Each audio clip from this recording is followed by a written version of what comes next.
Are you feeling charged up for another week? Woo! I love Monday. Yeah. Well, you might not be if you picked up a new iPhone XS, as quite a few people are reporting that Apple's new flagship is having issues charging its battery. Users have taken to Apple's forums to vent about their problems because that is how we handle things in the internet age. You don't get off your couch and drive to an Apple store and complain to the representative. You go on that forum. I'm an adult. To vent. Anyway, problems range from the phone only charging after the screen has woken up to charging abruptly stopping well before the battery reaches 100%. In some cases, the phones won't even charge at all. The story has been picked up by a number of outlets, including the YouTube channel Unbox Therapy and, though it was quite a bit later, YouTube channel Techlinked. Apple has yet to comment on this situation, though wireless charging still seems to work properly, so this could just be another headphone jack thing, you know? Who really uses the wires anyway? But we don't have the courage this time to remove the jack, so we'll just quietly make it stop working. Cowards. Facebook's problems seem to be far from over, as on the heels of a recent report that 50 million users may have had their accounts compromised due to a security flaw, they could be in very hot water with the European Union over that breach now that the GDPR is in full force. Although Facebook has announced that it has already fixed the vulnerability and logged out over 9 million users to reset their access tokens, 90 million, that is a lot of users, 90 million. The damage has been done as far as European regulators are concerned, and Facebook is now staring down the barrel of a 1.63 billion, how do you point a handgun at yourself? That's tough. A 1.63 billion US dollar fine.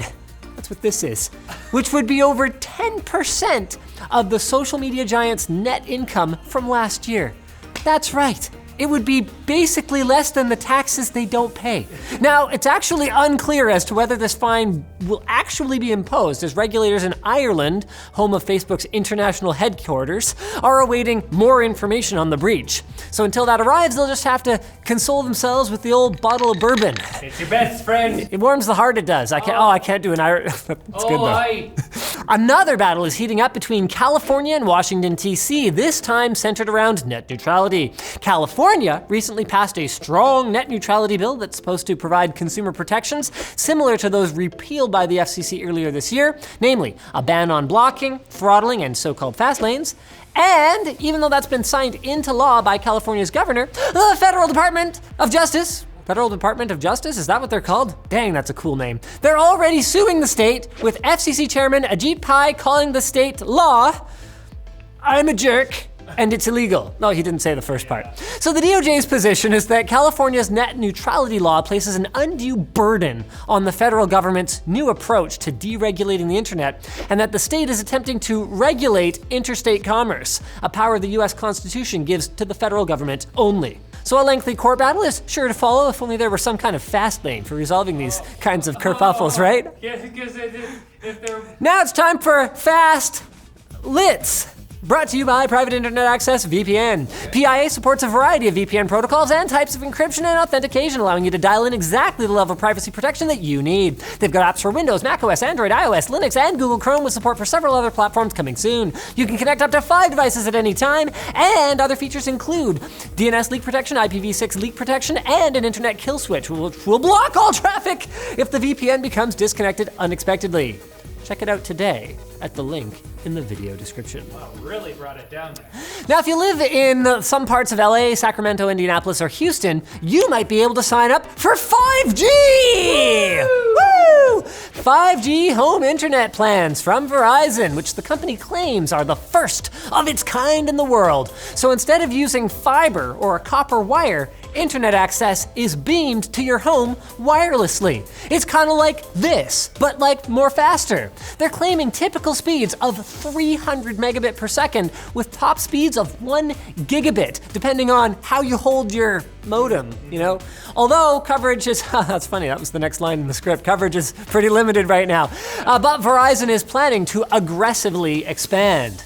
Now, Google is well known for inserting all kinds of Easter eggs into its product suite, and another one has recently been discovered. Now, when you open your Gmail tab, instead of seeing your mail, you see a little animation on the screen. Ha! Good one, you guys.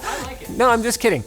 So if you search for text adventure or text game in Chrome, then press Control-Shift-J to open the developer console, it will show you an old school text-based adventure that you should be able to finish in about an hour's time. This could be the hottest browser game since Thy Dungeon Man.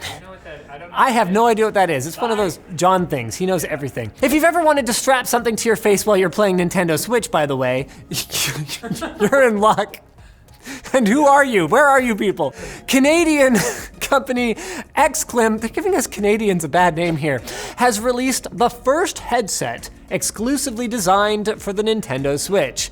Dubbed the NS Glasses, it's meant to provide a VR-like experience by doing some trickery with the colors to give any Switch title a 3D effect.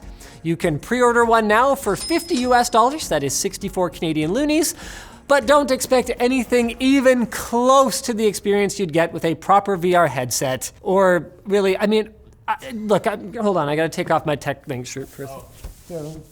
I'm Linus Tech Tips now. Yeah. So they reached out to us and they wanted us to review it, and we were just like, you seem like nice guys, and my mother always told me if you have nothing nice to say. Bless your heart. Yeah. I'm not gonna be wearing this for long enough to put it on properly, so. HP is changing the high end of the laptop market by releasing a notebook made of leather. No, really, like the actual body of the laptop features a great deal of dead cow. And it's not like a sleeve or something that's just glued on there. So if you want a mobile PC that will anger every vegan in a 5-mile radius, you can pre-order the Spectre Folio for $12.99 US. And finally, what's better than paying 60 bucks for a AAA title? Paying $0, which you could get away with if you're willing to do some testing on Assassin's Creed Odyssey. So gamers who live in the US can do this through Google's new Project Stream, which will allow players to experience the game through the Chrome browser for free. Google plans to use the service to help fix geographical issues, which hopefully it can do quickly because the game is due out in 4 days. So that's it for today. Wow! Come back on Wednesday for another AAA episode of Techlinked. AAA is like, it's not quite like Major League, but it's not, yeah, it's not like, you know, kids just like hitting off the tee and like barely knowing which way the ball's supposed to go, you know? I mean, they're cute. It's like, it's decent. Yeah, it's not AAA. But subscribe anyway. Subscribe for decency. We always have full decency here on. Ah, no, inappropriate. Inappropriate.